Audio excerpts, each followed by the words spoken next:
Okay. Good afternoon. I'd like to welcome everyone to this week's edition of Imperial as One's Belonging series, where we explore the lived experience of people from the BAME community. And this week, as I say every week, we've got a really special guest with us. We've got Emmanuel Nartey, and Emmanuel is, I don't even know where to start. This is an international man of mystery. He is someone who has done many great things in such a short period of time. Emmanuel, I'm going to kick off by welcoming you. I'm going to welcome you to the Belonging series and thank you for coming. And I'm going to ask that first question, which is, what is it that gave you your sense of belonging, your sense of identity as you were growing up? Oh, thanks for inviting me to the Belonging interview and the series that you're producing. You're doing a fantastic job, and I'm really truly honored to be to be interviewed by you. So back to your question, what drives me? What is my motivation?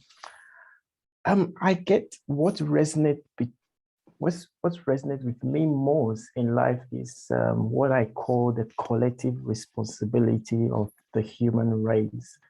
What I mean by that is that as humans, we are here to contribute to society, look after each other, and live in harmony with everyone and support each other if we can.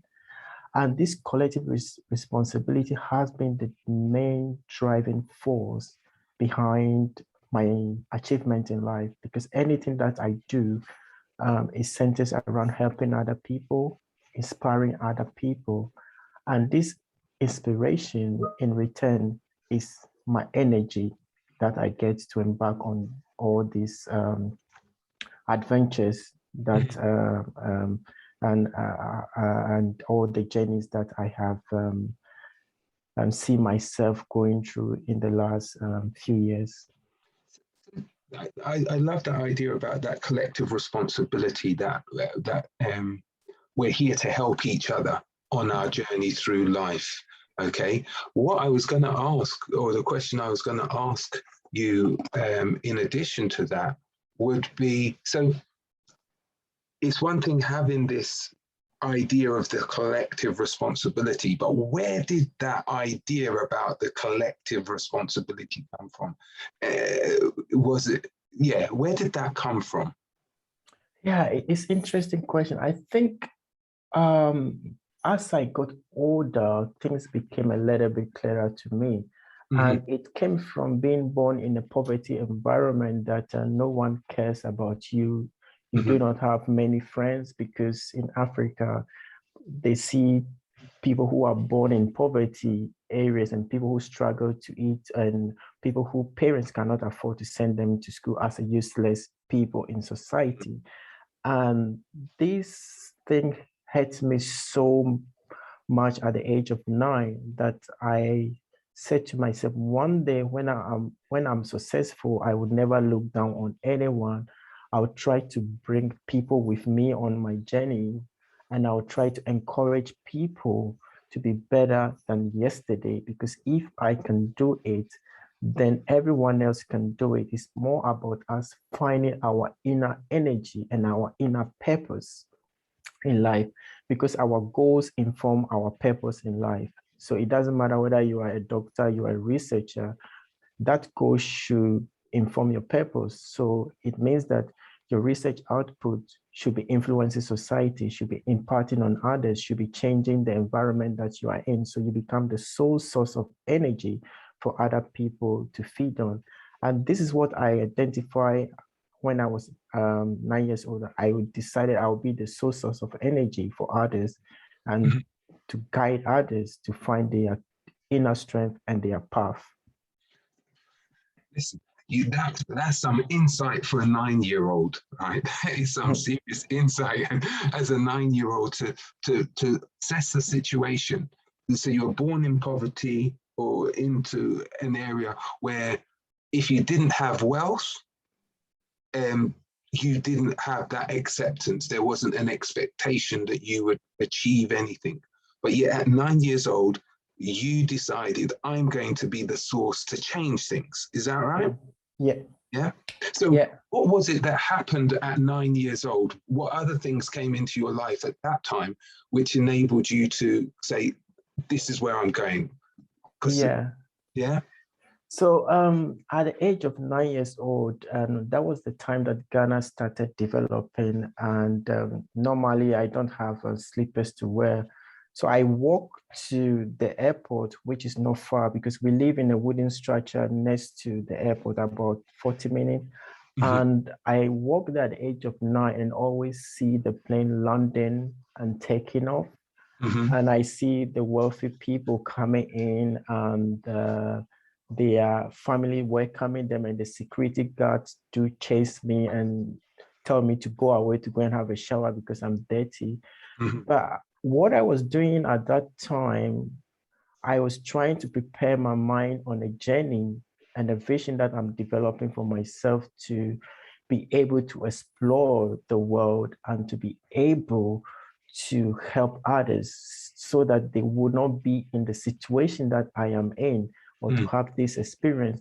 So that experience at that time was more about my motivation, my desire to live a life that is not geared toward coming and going, but it's geared towards other people. So for me, my life at that time, my focus was not to have a lot of things to show off like these people, but to have a lot of things that I can give to others so that they do not feel the pain I felt as a child.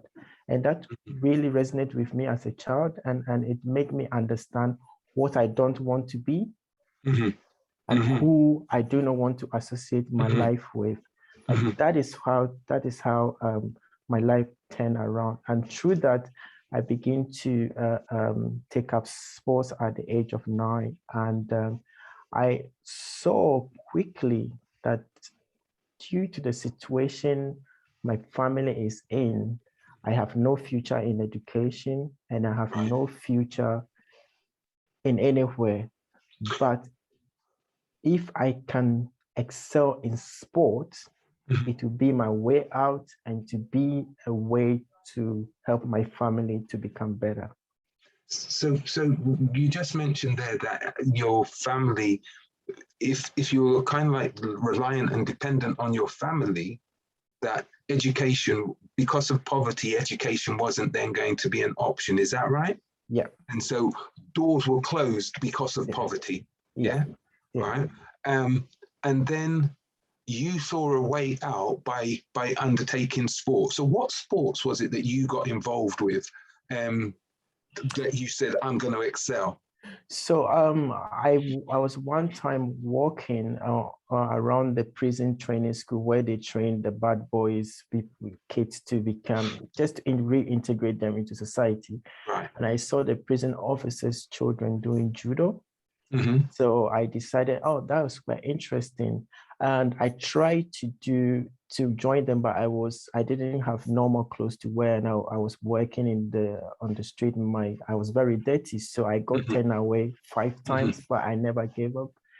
And I went back again, and one of the Japanese coach was there, and he bought me a bottle of water to clean my feet, wash my feet.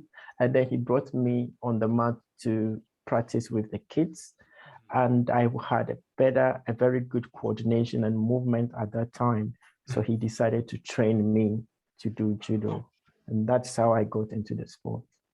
So it's very interesting from what you've spoken about already about that collective responsibility, about helping others, that this coach, your coach, and what was his name, if you don't mind?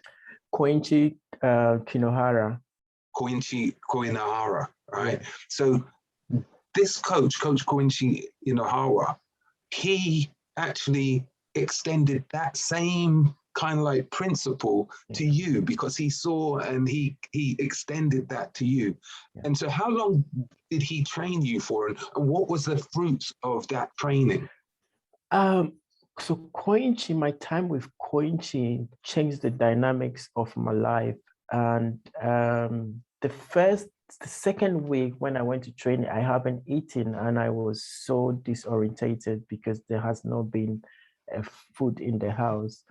And a day before, so I went to the market with my mom. So what my mom does is, like, if you're familiar with Africa, you see that some women carry stuff for rich people and put it in their car, and they give them a little bit of money that in this modern time should be maybe 0.005 cent or something. So I told my coach that my mom went to the market, but she couldn't carry a lot of stuff, so she couldn't make a lot of money to buy us food. So I'm hungry, I couldn't train. And so he bought food for me, and then he took me to his house to stay there for a few weeks. And I began to like his house because I have breakfast, lunch, dinner. that was my main goal. I wasn't thinking about, bigger things at that moment. I was thinking about how to feed my stomach. So Koinchi changed the dynamics of my life, because when I was beginning to have 3 meals a day, I was putting effort into training and I was focusing. And he was giving me a lot of encouragement, and he pushed me to the senior level at the age of 15. Wow. And when I won the Ghana national title at the age of 15, and that is where the door begins to open for me to go abroad to do judo. Oh, that's fantastic. I'm going to applaud, because I know that to win something like that at such a young age, doors open. By comparison, I'm just thinking about recently when Emma Raducanu at 18 won the US Open, and doors have opened for her. Yeah. But there's one thing about doors opening, but it's about what you do when those doors open, because I can hear from what you've said that collective responsibility is still very important to you. So can you give us a flavor of what doors were opened and how that has influenced where you are now? Yeah.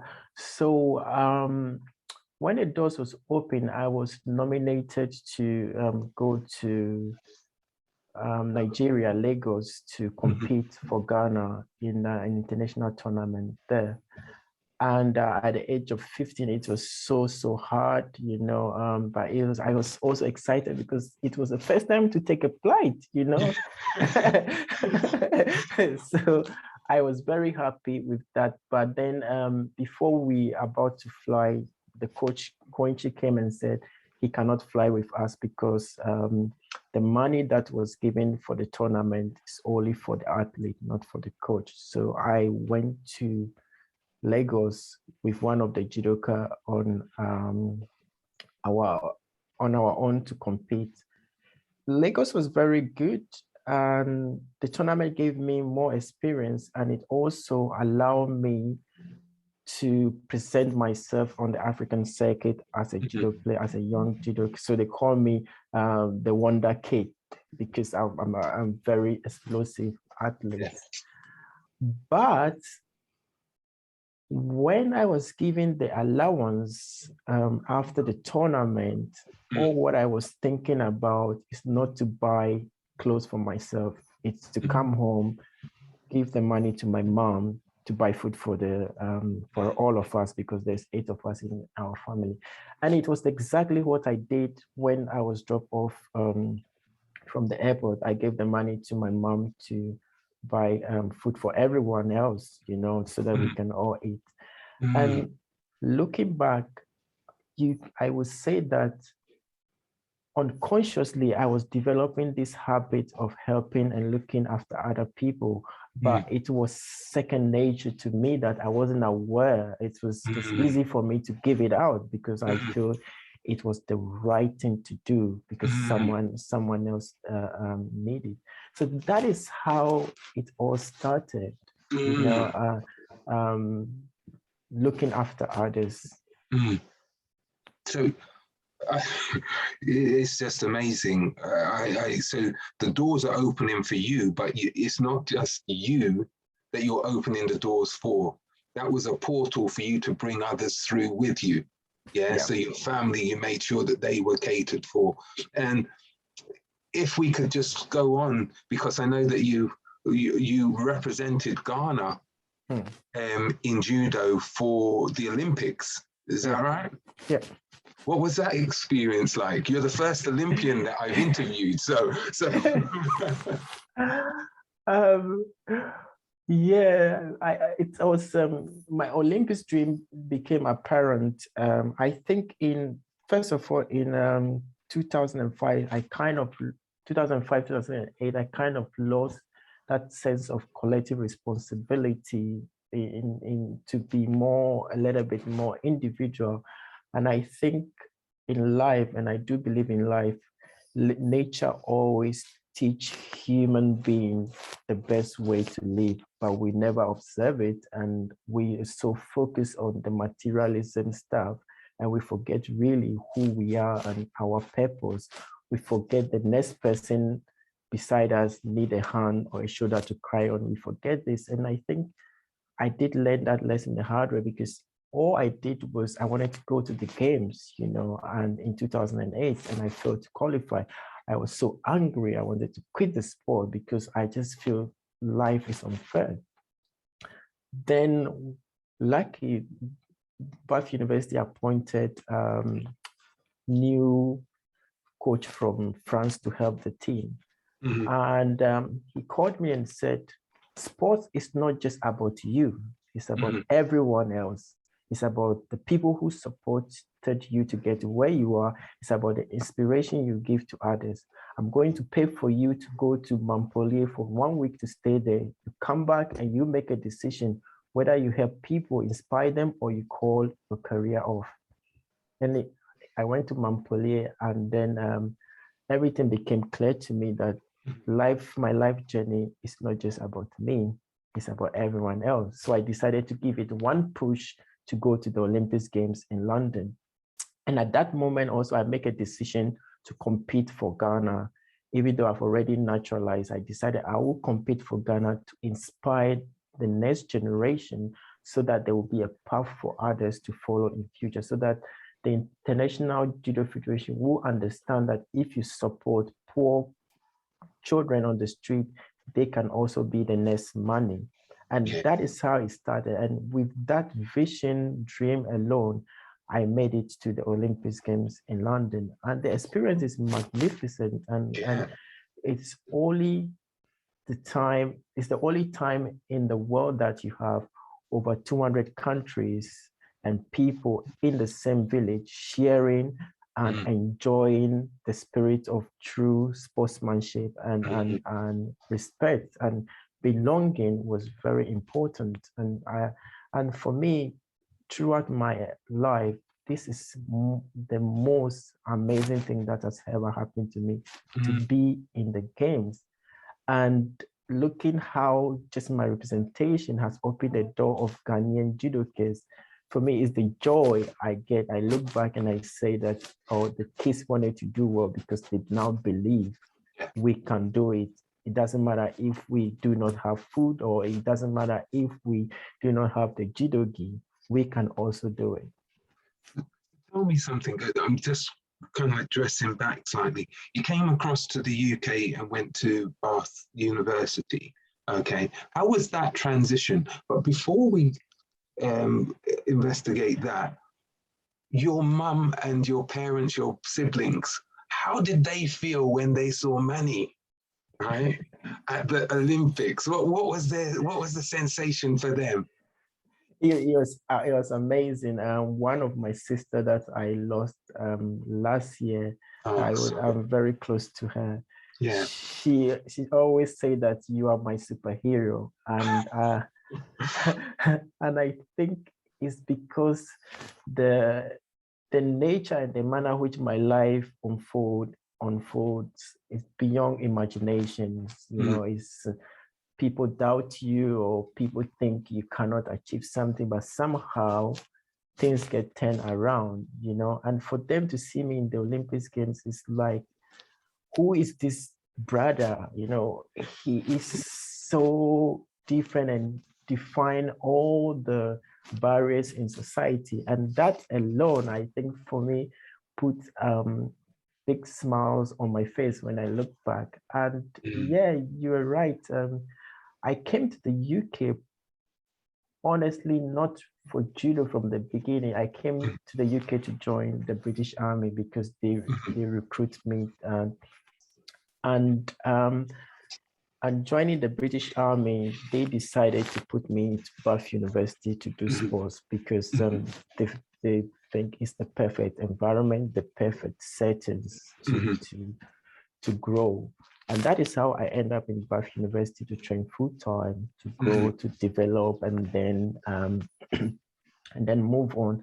But when you look at the notion of belonging and you look at the notion of collective responsibility, you could see that throughout in my life journey, there are people who think on the same level as me that have always given me their hand or a shoulder to cry on when I needed something, or who have said, go to this place, put this plate thing there, and approach the life this way, and you achieve that. And you need those people. You need these people in the world in order to succeed. And yeah, so Bath University helped me to actually fulfill my Olympics dream. Fantastic. It's a combination, Bath University plus by joining the British Army who sent you to Bath University to get you the training, etc. So what was it, as I said, when you came across, did you find any differences from having grown up in Ghana to then being in the UK, and how that sense of identity, belonging, how that impacted you? Yeah, the striking thing, the most striking thing I found, and odd as well, in my first few months in the UK, is the word racism, and in the and the word black and white, because in my family where I have grown, for some reason we don't see black or white, and we never comprehend the word racism. So when I heard about it, I was like, what is this?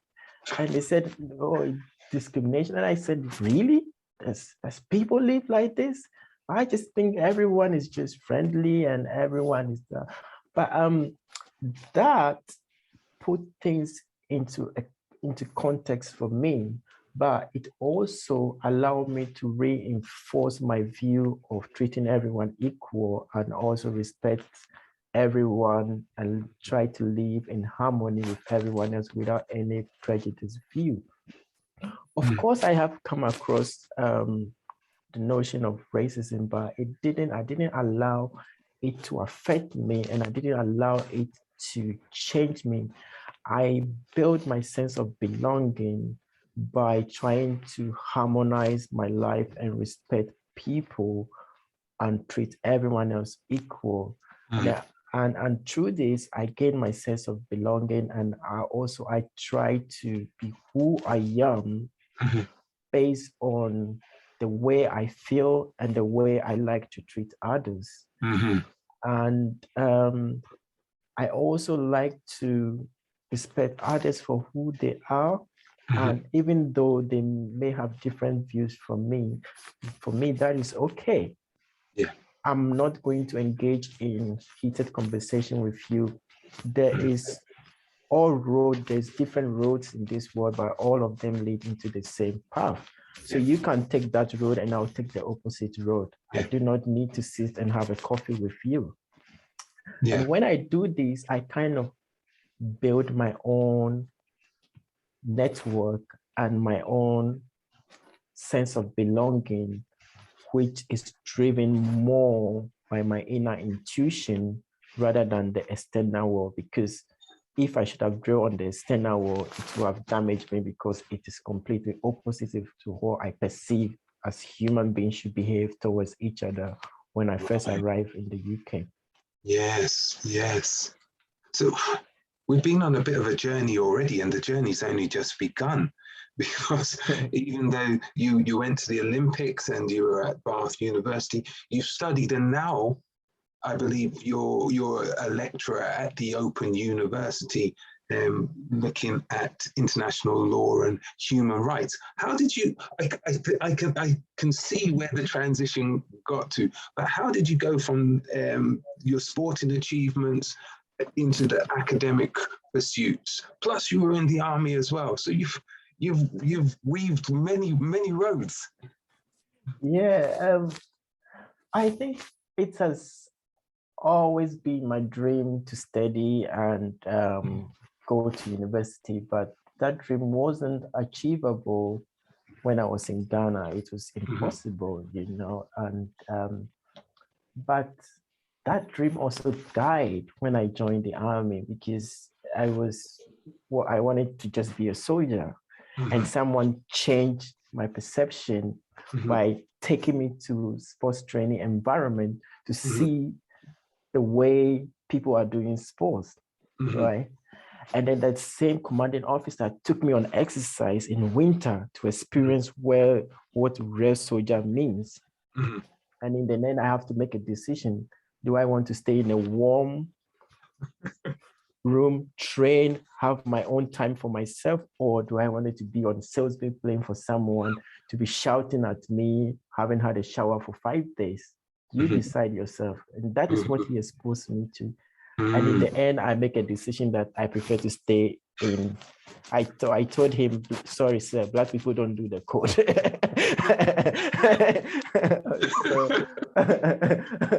I end up in Bath University. So when I was in Bath University, the coach, Jürgen Klinger, at that time, asked me, what do you like to do in future? I know you are in the army. What do you like to do in future? And I said, well, I have 22 years contract. So I see what happened after.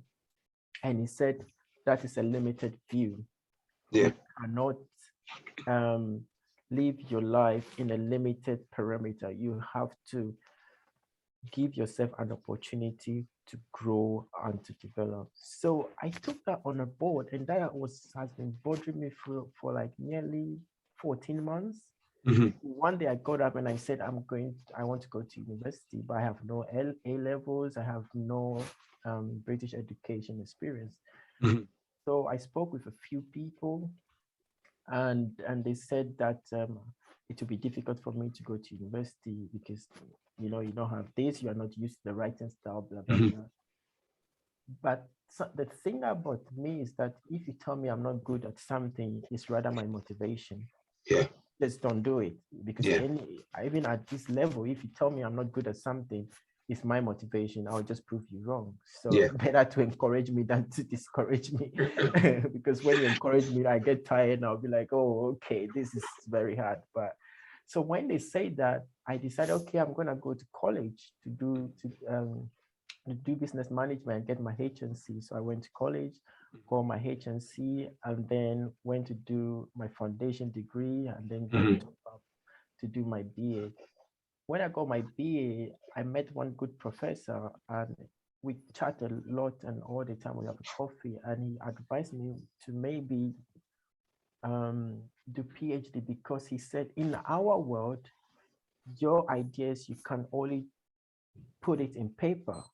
You cannot, he said, gone are the days that you have military, you build military capability and overthrow government because you don't like the idea. He said, nowadays you have to write about it. So I put my first PhD proposal now after my bachelor degree, but I wasn't successful because apparently I haven't got enough research experience. And again, don't tell me what I shouldn't do. So I decided to do my master's in international trade and economic law to understand all these bilateral trade agreements. And from there came the PhD idea, which I was able to execute in 18 months. After 18 months, I told my supervisor, I'm actually done. I don't want to sleep in the library anymore. This is done. Let's go for the Viva. He said, are you sure? I said, yeah, let's go for the Viva. And my instinct was right, because I have 2 books that came out for my PhD thesis. So my instinct saying that it's enough. Let's go was right. But after my PhD, because I forgot to say the University of East London gave me scholarship, full Yeah. scholarship for my PhD, and then I finished my PhD quite early, so I have 2 years to play with. So I decided, okay, I'll go back to do my master's in science. It was silly. I look at my qualification. I said I don't have MSc, so I want MSc.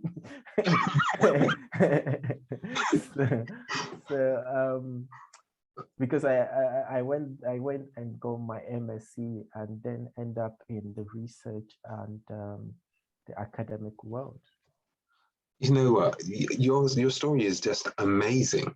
It really is amazing because despite what others would class as adversity, you've actually turned those adverse conditions to be your motivation. The fact that you had to go back as an adult to start to actually get your qualifications to go on to do a degree, etc.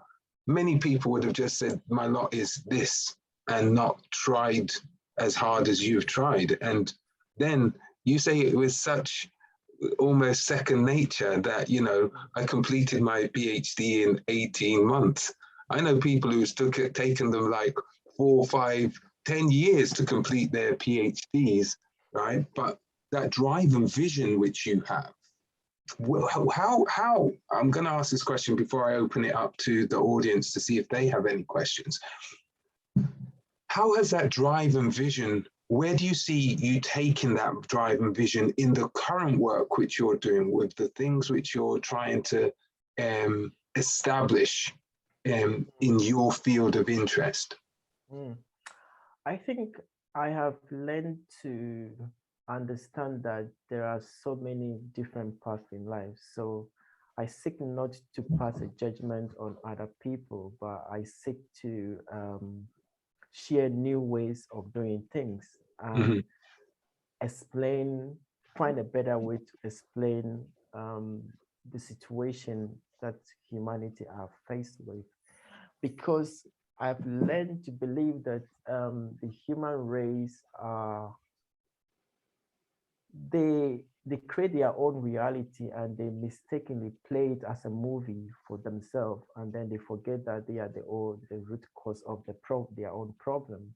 So I wanted to create a legacy that humans will begin to understand that we are all connected and we are not separated from each other. So we need to create a sense of unity, a sense of interconnected, interdependent world that can complement each other. So your weakness may be my strength, and my weakness may be your strength. We can only reach the ultimate goal if I and you can come together to work as a collective unit. And this is lacking in the world at the moment. So part of my idea is to try to reinforce this in everywhere I go, the notion of collective responsibility and creating an inclusive society. That's my first part. The second part is relating to the physical world and also how physicians have explained the physical world. So I'm trying to see if I could find a better way to explain Darwin theory of evolution and also the Einstein MC square. I'm trying to find a way to explain it because I think even though those theory has given a better understanding of the material world, there is more of the material world which is missing that need to be explained so that human being may understand their place in this world, which is very important. So I have set this task for myself, and hopefully together I will be able to use this to influence like the space science project that I am working on in Ghana, the foundation that I have established in Ghana, just to help the weak people in society to find their place, because we are missing the bigger picture if we do not create an inclusive society. We are losing talent. We are not reaping the benefit of inclusive society because we as humans try to serve our own agendas and our own needs and greed. This is problematic, and this does not serve any meaningful purpose. So I think one of my ideas is to try to make people see things in a different dimension, because we have to see things in a different lens. If we continue doing the same thing and again, the world become stagnant place. It's brilliant. I really like that in terms of the idea of that collective responsibility. We are our brother's keepers. We do have to look after each other. We do have to look. It's interesting you talk about the space project which you've got in Ghana, and I think about the climate and the impact of the climate. We have to secure and help to ensure that this current planet, where we are dependent on nature and nature is ultimately dependent on us as well to do the right thing. Otherwise, we'll destroy ourselves. Yeah. And I think what you're saying in the way that you want to unpack these things is the starting point where we as humans need to actually get to, because then we will actually be working with others as opposed to working against each other or just working for our own self-interest. Yeah. Yeah, exactly. Because I think working for our own self-interest is one of our downfalls, because we make the whole picture, you know. And it's the same thing. An example would be what happened in the universe or what happened in the cosmos affect all the planets. It's the same thing. So, and that could also relate in the normal world. You may have a climate change problem in somewhere in the Amazon, but the knock-off effect in many years' time can be felt in the United Kingdom. Then we ask ourselves, why is this happening to us? But we do forget that we have created this pattern and this problem that has not been resolved for many years is the one that is replaying for us to see. Okay? But if we have a collective responsibility, and I know that if I'm a big corporation, a CEO, and I don't protect the environment where I'm conducting my mining activity, it will affect and produce diseases, and I have to rectify that. If I don't do this, I'll have a problem on my corporation and the livelihood of the people. I will change my behavior, because anything that I do has a knock-off effect on the other side. And this is what we have to identify in the 21st century. You know, people talk about globalization and the interconnected world. I think the basic principle of globalization is telling us that we are all connected and we need to work together to achieve collective goals. This is the basic metaphor of globalization. It's not about the technology's expansion, the economic activity. The simple principle is how you and I can work together in harmony to better the future generation. This is the notion of globalization. That's right. I'm going to see, I'm not sure if anyone from the audience, if you've got a question, if you would like to just raise your hand. I haven't seen anything in the chat. Oh, Omar. Right. We'll start with Omar, and then Poncho will also then get your question as well. Omar. Hi, thank you very much for sharing with us. You got a really fascinating, fantastic story. It's nice to hear someone from the diaspora doing so much in such a short space of time. I just wanted to ask, with regards to everything that you do at the moment, how do you find time to fit in training, and how does your training as a judoka fit into that day? I always say that there is enough hours in the day if we like to do what we are passionate about, you know. So my days start at 7 with an hour and a half meditation before I switch the computer on. And then when I switch the computer on, I start my daily activities. And at 12 o'clock, I would take a time off, have a little bit of just clear my mind. Sometimes I do go for an hour run just to get out from all this mess and don't soak up with all the things that is happening.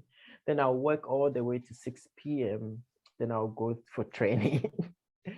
So that is how I program myself. But to really answer your question, because I set purpose for myself to achieve this, I do not get tired when I'm working. And when I see the impact of my activity on others, I get the motivation and the adrenaline to do more. You know, for example, when I'm in Ghana and I'm overseeing the cancer screening and everything, sometimes we work to 10 p.m. and then we have to start again at 5 a.m. But I never get tired because I have this passion and this fire burning inside me that I just want to go. But contrary, if you are not doing the things that you love and enjoy and seeing the difference, then it becomes very difficult and you get down, you get drained because you feel like it's soaking your energy. So the best advice is not necessarily about time management. It's more about doing something you enjoy and having the fulfillment and also feeling that you are making a difference in the world and people's lives. I love that.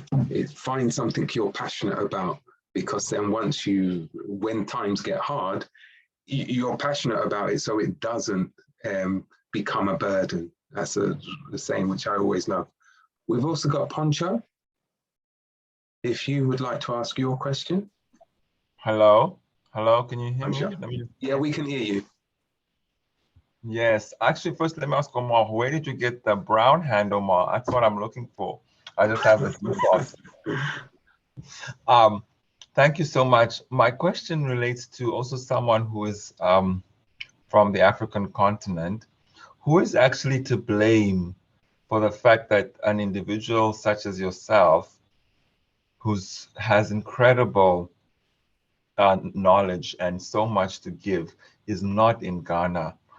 And now that we're in a post-COVID world, what does the term, we're not in a post-COVID world. In the UK, we think we are, but of course, as we know, in Sub-Saharan Africa, we're far from being post-COVID. So if we believe we're in a post-COVID world, what does the term brain drain actually mean? Because, I mean, now there's so many things that are remote. So that's my question, sort of like a 2-in-1. Who is to blame that you are here? And is it really relevant for us to still speak about a brain drain? Thank you, that's all. Thank you, Pancha.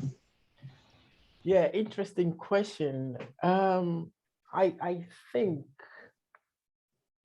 in life, our path have to start from somewhere, and the journey you take always prepares you for something ahead. So in other words, if I should have stayed and remained in Ghana, I wouldn't have acquired all this knowledge and the skills that I have developed now.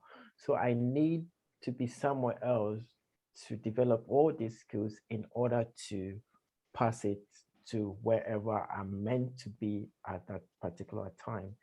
And you can see that even when I'm in the UK, I'm still doing projects in Ghana where the project will be beneficial to the Ghanaian people. So when you are educated abroad and you are sharing your knowledge back home or in Africa or wherever you feel your heart feels that you have to develop an impact, then I don't see it's a brain drain, because what I am doing is connected to Ghana, and it's also connected to sustainability development. My book and my research is connected to corporate accountability in developing countries. So I am opening up the argument about how do we regulate multinational corporations to prevent environmental damage and to prevent collusion with government and the oppression of human rights in those states. what I do agree with you is that why don't we have a system that help educate people, that help or provide a platform for people to better themselves instead of the elites, the so-called elite status in Africa? Because you have to have elite status, for example, in Ghana in order to go to university. Why don't we have this system to better the Ghanaian people so that you educate people in the country and they will give back to society?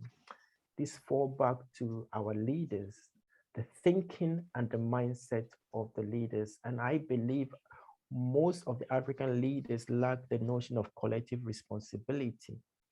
They lack the notion of inclusivity. I'm not talking about inclusivity in black or white. Inclusivity means in Africa, including the future generation in your decision making, being the custodian of the wealth that the country has or that has been created before you came into power. It doesn't belong to you. It belongs to the future generation. We do not have leaders in most of the African countries. So then you have a society that is so diverse and a society that does not care about its people. So what in turn happens is that the people who are awakened in terms of their intellectual capacity get snatched by other countries because their skills better fit those countries, and those countries are open to accept their ideas and to implement it, whilst in our country, they will put barriers to stop that ideas from developing. So I don't like to blame, because I think every part of life is a lesson for each and every individual. The question is whether you learn something from that or not. So all that is happening in Africa or in South America or South Asia is a lesson for our leaders to start thinking about the future generation and start putting a system in place so that people, the citizens, can develop and contribute to the sustainability in the country. So let's call it a blame. Let's call it a lesson, not a blame, because blame does not lead to meaningful answers. Lesson always change attitude, change behaviors, and it leads to different way of doing things. Manny, I'm just looking at the time, and I know that we have to finish now, but it's been absolutely brilliant having you on. Your insights, your journey, it's just incredible. You know, from your start. Your start has not defined, or it has defined, but your start has not limited the fulfillment of your potential. For some it would have, but you have a real internal spirit which has really manifested itself. And then the words which you're saying here, even just now, it's that idea about being a global citizen. It's about, it doesn't matter whether we're in Africa or if we're in Southern America or Australia or wherever we are, as long as our mindset is about how we can make things better for the people who are in our locality here, but also in the localities around the world, because we are so interdependent and connected. Emmanuel, I tell you, I could sit down and I could talk with you for many, many hours, because there's so much insight and wisdom in your words. I'm going to just ask you one final question before I advertise for next week. What advice would you have given to your 16-year-old self about where you were going to end up? I would say to my 16-year-old self, practice unconditional love and be grateful for everything and every lessons that you learn in this world, because they are the tools to empower you for tomorrow. Brilliant, absolutely brilliant. Emmanuel, it's been a true pleasure discussing with you this week. Really an amazing story. And I just want to say a big thank you. I'm sure this isn't going to be the last time that we have a conversation. And will develop, because there's so much which I think we share some very special ideas. Okay, so another really big thank you, Emmanuel. Thank you. Thanks for having me. I'm just going to share who's up next week. So hopefully you can see next week we will be having Poncho Molongini. I hope I pronounced that right, who's a research assistant here at Imperial College. So he's going to be our guest next week. So please tune in as well, because I'm sure he has a fascinating story to tell about his sense of identity and belonging. And if you have missed any of the other interviews which we've done, you can find them on our YouTube site at tinyurl.com/belonging-IAO. So please tune in. And you know what? Just have a really good weekend. Have a really good weekend. Take care of yourselves, and we will be back again next week. If there's anyone who wants to stay on for a few minutes to have a quick chat with Emmanuel, then please feel free to do so. But until next week, take care, and I will see you again soon.